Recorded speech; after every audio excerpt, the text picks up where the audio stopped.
How to log in Indeed account. So if you want to log into your Indeed account, then first open up a browser, any browser that you're comfortable with. And I'm here with Chrome browser. Search for Indeed on the search bar.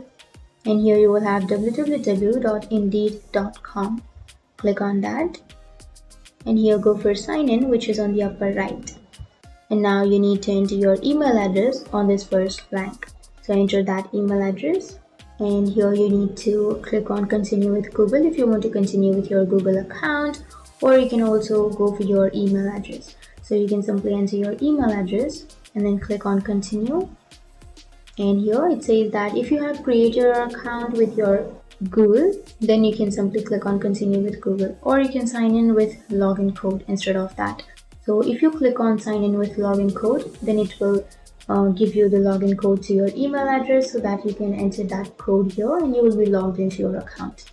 Or you can also go for continue with Google. And that's it. That's how you log into your Indeed account.